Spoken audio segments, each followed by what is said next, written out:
and welcome to the Beef Edge, the Teagasc Beef Podcast, for all your latest news, information and advice for Irish beef farmers. I'm Catherine Egan, and on this episode, Pat Collins, Green Acres dairy calf to beef participant, gives an update on his progress. Pat operates a mixed tillage and beef enterprise outside Castlemartyr, County Cork. But first, I asked Pat for an overview of his farm system.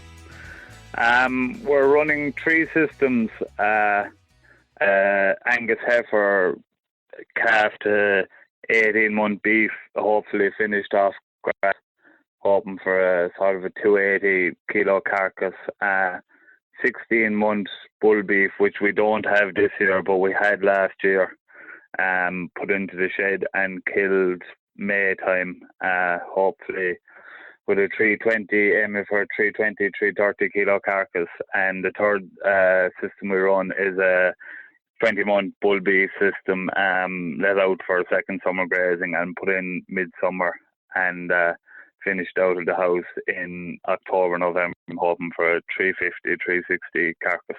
And in consultation with the Green Acres farm plan that you drew up with your advisor, Sean Cummins, how many calves have you bought in this year? We're up in numbers this year. We're up to 180 about, just to try and stock the farm fully. And how are you sourcing calves this year? We buy all our calves off local farmers. The majority of them are bought within a 10-mile radius off of farmers that we have. We've been repeatedly buying off for the last couple of years. It's we find it very beneficial to know the history of the herd and have a sort of a personal relationship with the herd owners. A lot of the lads I buy off I'm friendly with, so there's a bit of give and take on both sides, and it works well. That's great. And what type of dairy calves did you purchase this year? Mainly Frisian bulls. The vast majority, there's about 130 Frisian bulls. We bought about somewhere over 30 Angus and Hereford heifers and a couple of continental heifers thrown in as well. And the rest then are Angus, Hereford and continental bulls. But they're the minority. There's only maybe 20 of them there. And how will you manage them now from weaning through the grazing season? There's 150 of them out in grass. So there'll be another 20 out this week, and the last 15 then will be in for another week or two maybe. The oldest group they're out about a month, they were dosed last weekend with a Genesis pour on. And the next bunch, they're out with about 3 weeks, they will be getting the pour on hopefully, maybe the end of next week. So they all got a vaccination for blackleg before they went out. And again, the oldest group will be getting their second vaccination in a couple of weeks' time, and continuing on with the younger groups. They were sort of let out into strong enough grass to start off, and they were just sort of let mope around, I suppose. They're all on close to ad lib ration of homemade ration. We make all our own rations at home. Michael Cleary from Specialist Nutrition formulates all them for us, and we use majority of the ingredients we use is homegrown on the farm. So they're all going away fine now. They're the oldest bunch now are starting. They're on after. They're sort of. We try and slowly introduce them to the richer grass if we can. We put them on stemmier grass at the start, and leave them up around there. And obviously, when you take calves out, the paddocks are dirty, but all them paddocks have either been baled or topped. Actually, the last one has been baled today now. So we just find it's a system that sort of works well for us. And what size groups do you batch the calves in as they're rotating round? There's 2 groups of 75, and the youngest group then will be a group of 30, 35.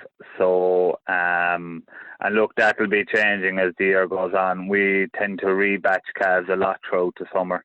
Obviously, you have weaker ones and stronger ones that you'll be taking in and out, and taking out heifers and so on and so forth. So that does tend to change a good bit over the course of the summer, but we keep a close eye on calf performance. This is probably the biggest that we have ran groups of calves now this year. We used to usually run them in groups of 50, but just for feeding convenience this year, we find 2 groups of 75 fits in well. And how is grassland management on the farm at the moment? It's gone away fine. We were really motoring there for a couple of weeks. 2 weeks ago, we were up over, the average for the week was a growth rate of 110. We were back to 90 last week and down even a little bit now again on this morning's walk, down to about 85. So look, we are starting to get fairly dry. We still have a total farm cover of just shy of 700. We've about 10 days ahead of us, so we're not going too bad. If we get the rain that's forecast for the weekend, or for Thursday night, we should be fine. The 7 mil forecast, that should keep us going for another week at least. But we have taken out a lot of paddocks all along to keep the quality of the grass good, which of course it did, but we tried to stagger taking out the paddocks as much as we can so we wouldn't have a load of aftergrass coming back together, and we ended up mowing paddocks yesterday that were just gone very strong. You couldn't really have grazed them, but I suppose it wasn't ideal in hindsight. But look, as I say, we're tipping away fine at the moment. We got an inch of rain 10 days ago over the space of 2 days that I'd say a lot of the rest of the country didn't get, so we're not in a bad state of affairs once we get a little bit of rain at the weekend. And you're the host of the Grass Tin course in Castlemartyr. What benefit are you seeing to walking the farm now during the current peak of growth during the current season? Yeah, well, I did a walk on Sunday morning, and I usually would do one a week or maybe one every 5 days, but I just went out and did it again there now this morning just to sort of confirm to myself that what I was thinking I was seeing, and growth is back from what it was 10 days ago. The group is a great group.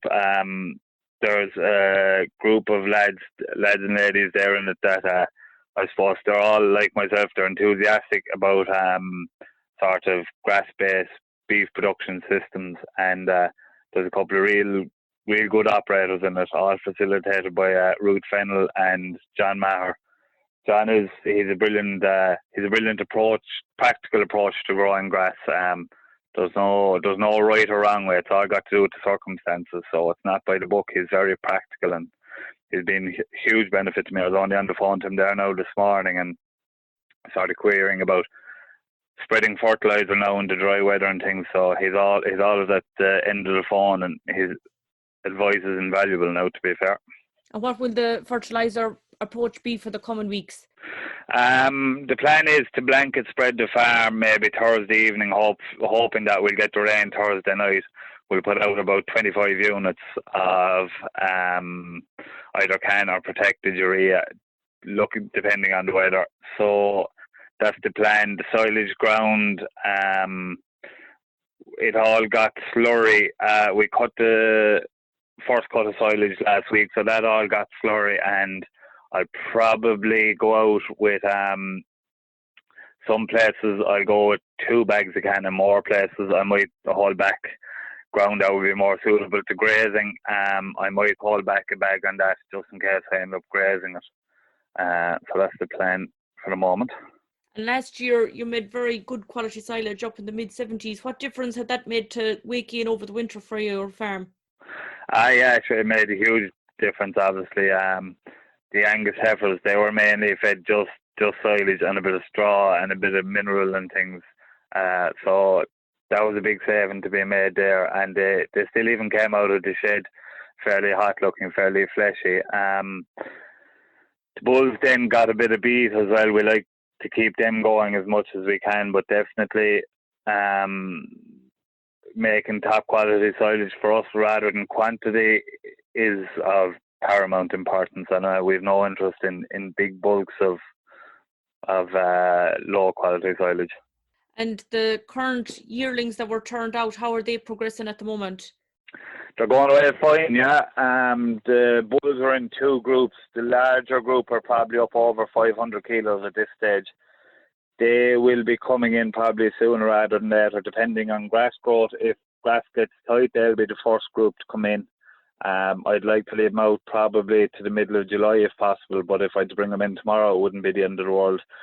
The smaller group then, they're about 475, 480 kilos. They're going away fine. They're probably a lot of the later calves. We'll be aiming to leave them out until probably mid-August and put them in then, and we'll be staggering our finishing times as well, so which makes it a little bit more, the bulls a bit more marketable. The heifers, they're coming in probably at the moment at about 450 without having weighed them. They're going away fine. They're on a different block to at home. They're on a block further north. It would be slightly heavier ground, so up there there's no problem at the moment. I don't think they're not overly heavily stocked, so I don't think there's going to be an issue for grass up there. But yeah, they're all going away good now, thank God. That's great, Pat. You made a change this year to the farm reseeding plan. Can you tell me about it? Yeah, we took we've an arable operation as well. So we took 16 acres out of the tillage rotation and we put it into red clover and Italian ryegrass. We, as much as we can, we try and feed bees. We find it's a great rotational crop for the tillage side of it, and there's a bit of a margin in it as well. We find cattle do very well in it, but obviously one of the drawbacks with feeding bees is you have a very low protein diet. So rather than being solely dependent on imported protein, we said we'd give this a go. It's obviously much higher protein silage. So just to bring up the total protein of the diet a little bit, we said we'd give this a go. It's a sort of a 3-year lay, and it'll more than likely be going back into the tillage rotation again after that. That's the plan anyway. So we'd hope that it would lend itself to being a very useful break crop as well for the tillage enterprise. So the ground it's on, there isn't a lot of other break crops that you can grow there. So it should be beneficial to both enterprises. And when was it sown? We started on the 28th of April. It's well up now and the ground is well covered.